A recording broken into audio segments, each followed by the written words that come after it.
Hello students, welcome back to my channel. Class 11 accountancy, chapter accounting for GST यानी goods and services tax.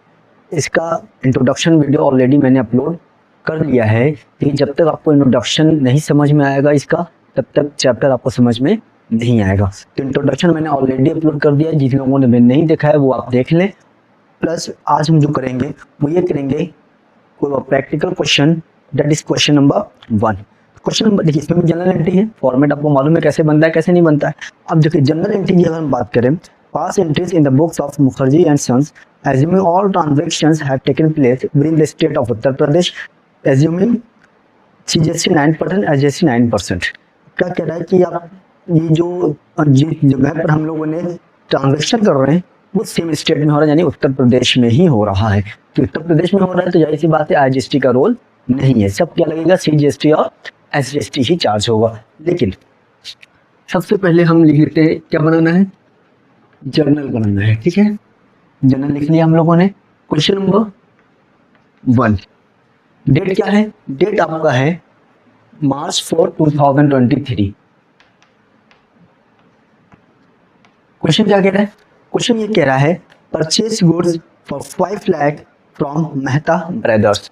Purchase करेंगे, purchase कर रहे हैं इसका मतलब हम लोग खरीद रहे हैं। जब हम लोग खरीदेंगे जाहिर सी बात है हमारे पास से पैसा जाएगा। लेकिन यहाँ पर क्या कह रहा है, कैश तो नहीं है, इसका मतलब उधार खरीद रहे हैं। लेकिन जब उधार खरीदोगे तो पैसा देना पड़ेगा, नहीं देना पड़ेगा। और जब पैसा देना पड़ता है तो उसके लिए कौन सा सीजीएसटी आता है, इनपुट आता है, ना कि आउटपुट। जब पैसा हमारे पास से जाता है यानी व्हेन वी पे तो इनपुट आएगा, व्हेन वी कलेक्ट तो आउटपुट आता है। खरीदते समय जो हम पैसा पे करते हैं, ठीक है, जो पैसा हमारे पास से जा रहा है उसके साथ जो हम जीएसटी पे करते हैं वो कंपनी के लिए एसेट होता है।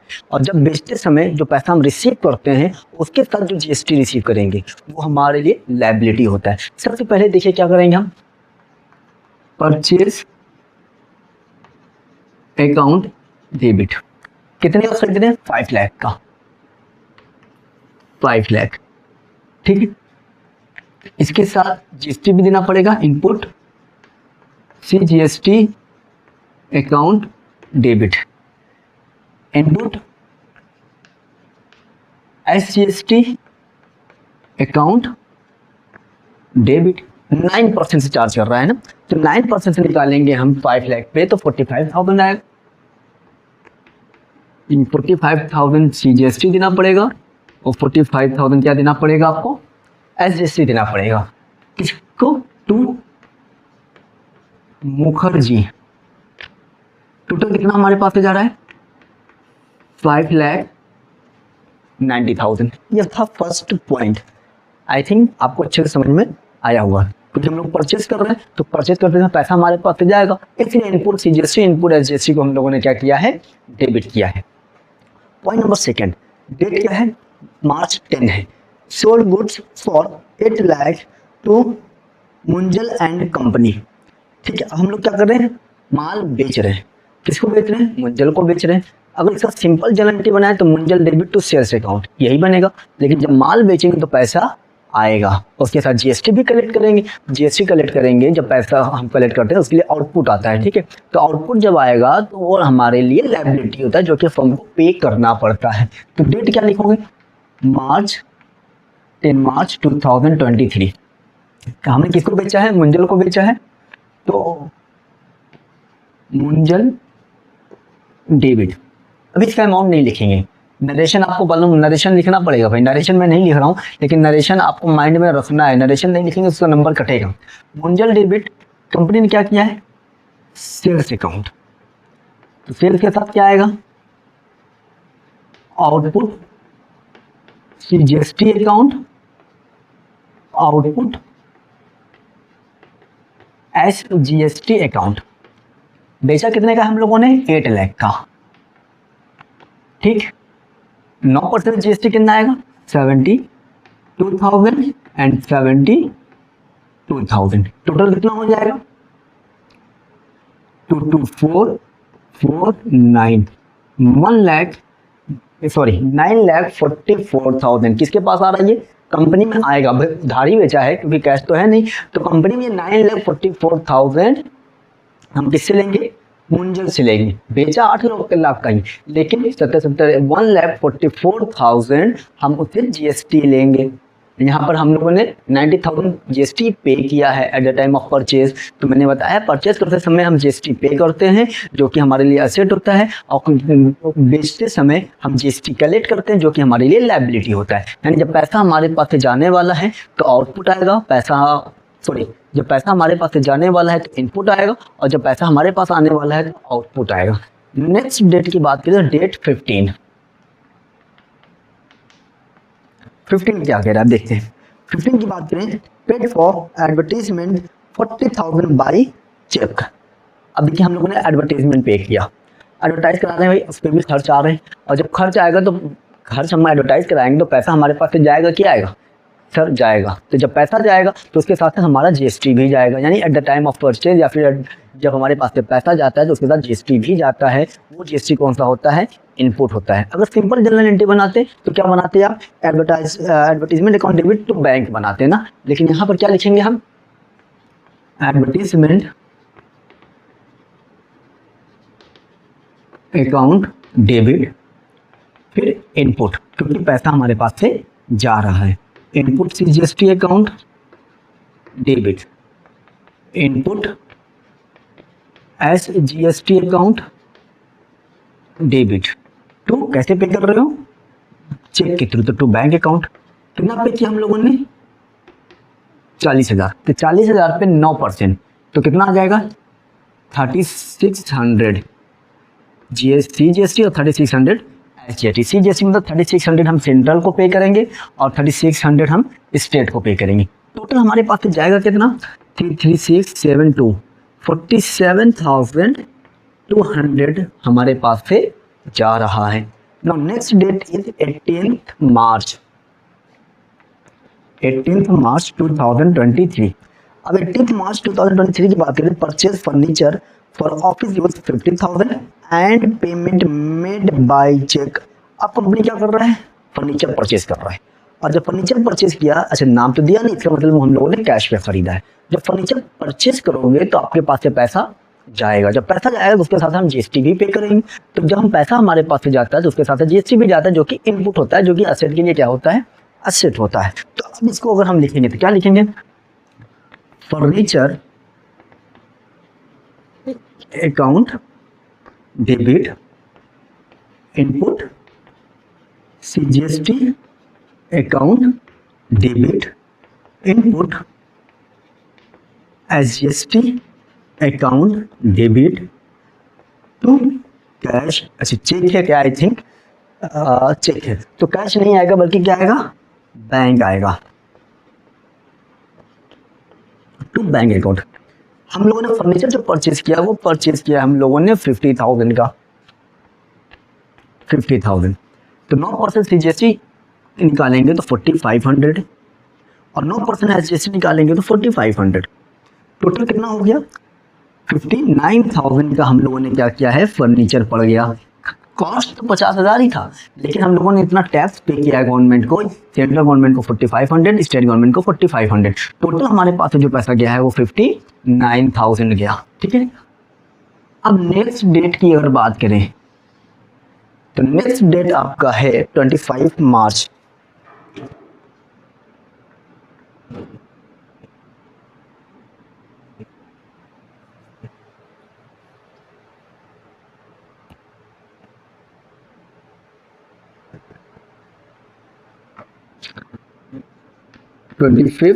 March 2023।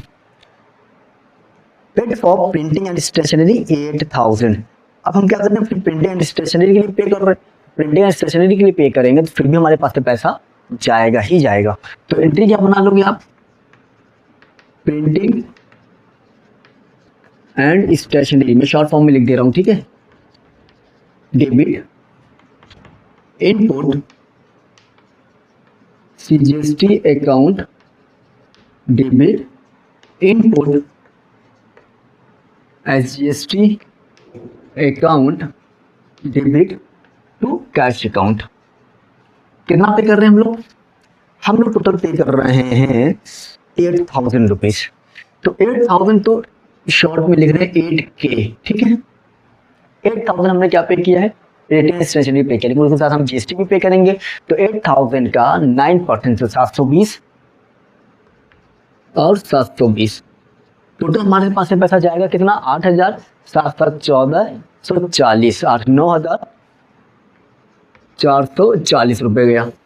कितना गया, 9,440 रुपये गया। यहाँ तक ये हो गया क्लियर, ठीक। अब देखिए, और नेक्स्ट डेट है आपका, अच्छा नेक्स्ट डेट नहीं है, नेक्स्ट क्या डेट मतलब क्या कह रहा है कि payment made of balance amount GST. इसका मतलब ये कह रहा है कि अब हमें ये देखना है कि हमने जीएसटी ज़्यादा पे किया है या जीएसटी कम पे किया है। अगर जीएसटी ज़्यादा पे करेंगे तब भी सेटल एडजस्ट करना पड़ेगा, और हमने कम टैक्स दिया है इन कंपेरिजन ऑफ कलेक्शन, तो हम जितना भी कम है उतना हम उस गवर्नमेंट को पे करेंगे। देखिए करने का मतलब क्या है, एडजस्ट कैसे करेंगे। सबसे पहले हम देखेंगे इनपुट CGST की बात करें। इनपुट CGST कहाँ है, यहाँ है 45,000। चलिए पूरा लिखते हैं हम लोग, ठीक है, 45,000 और इनपुट यहाँ है 3,600, ठीक है, 3.6K लिखा है मैंने, ठीक। इनपुट 4.5K प्लस 720, ठीक है, ये 720 है, 720। इनको अगर हम प्लस करें तो 45 और 3 कितना होगा, 48,000, 48 ऑफ 4 कितना होगा, 48 ऑफ 4 52,000, 52,000 हो गया। 52 और 6 5 11, 11 और 7 18, तो 18 मतलब क्या हो गया, 18 मतलब 52 53 53,820 आया, ठीक है, 53,820 आया। लेकिन यहाँ पर तो क्वेश्चन में कुछ लिखा नहीं है जिससे हम लोग कैलकुलेट कर सकें, ठीक। उसके बाद हम देखेंगे इनपुट SGST निकालें, तो इनपुट SGST भी सेम ही आएगा, ठीक है। जब वो इतना आया है तो ये भी इतना ही आएगा। लेकिन अब आउटपुट देखें, आउटपुट CGST, हम लोगों ने खरीदते समय ये पेमेंट किया है टैक्स, CGST इतना पे किया है, SGST भी इतना ही पे किया है खरीदते समय। लेकिन जब हम लोगों ने बेचा तो कितना कलेक्ट किया, आउटपुट CGST 72,000, ठीक है। आउटपुट और कहीं नहीं है, ठीक है, तो आउटपुट SGST भी होगा यही 72,000, ठीक। अगर हम देखें 72,000 में से कितना माइनस कर दें, 53,820 माइनस कर दें, 0, 10 में से 2 जाएगा बचेगा 8, 1, 11 में से 3 जाएगा बचेगा 8, और 6 में 5 जाएगा ये 18,180। इसका मतलब ये हो गया जो बैलेंस बच रहा है, यानी गवर्नमेंट को इतना देना है, ठीक है, गवर्नमेंट को कितना देना है, 72,000 CGST देना है, 72,000 SGST देना है। लेकिन हमने ऑलरेडी CGST इतना पेमेंट कर दिया है और SGST भी इतना पेमेंट कर दिया है। तो अब क्या देखेंगे हम, बैलेंस इन आउटपुट CGST, तो 72,000 माइनस 53,820 कितना आ रहा है, 18,180 CGST पे करना है और SGST में भी कितना पे करना है, 18,180। टोटल मिलाकर हमें जो पे करना है 36,360 रुपीज़ टोटल पे करना है। तो इसकी जो एंट्री आप बनाओगे वो एंट्री कैसे बनेगा, क्योंकि हम एडजस्ट कर रहे हैं ना, तो एडजस्ट करने के लिए हम क्या करेंगे, डेट क्या था, डेट था आपका 31 मार्च 2023, एडजस्ट कर रहे हो। तो एडजस्ट करने के लिए अब आउटपुट क्या होता है, डेबिट होता है, आउटपुट क्या करेंगे, डेबिट करेंगे, ठीक है। आउटपुट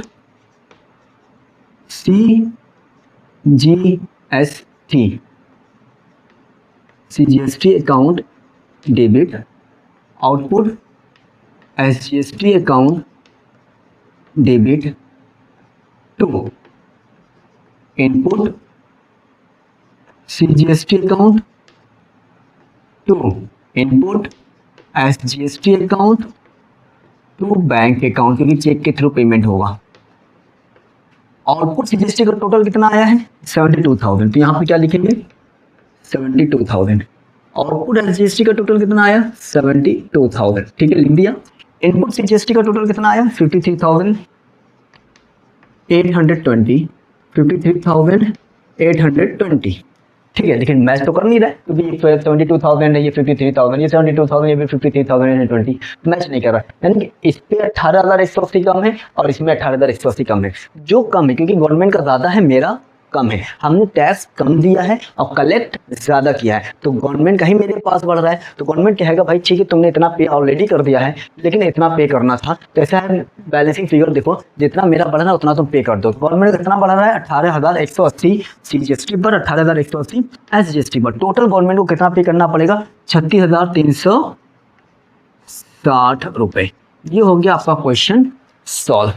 ये था क्वेश्चन नंबर 1, ठीक है। बहुत ध्यान से जीएसटी को पढ़ना है, क्योंकि जीएसटी में थोड़ा सा भी आप अगर लापरवाही दिखाओगे तो जीएसटी समझ में आने वाला नहीं है। फिर भी अगर कोई डाउट कोई कंफ्यूजन हो आप कमेंट करके क्वेश्चन हमसे पूछ लीजिएगा।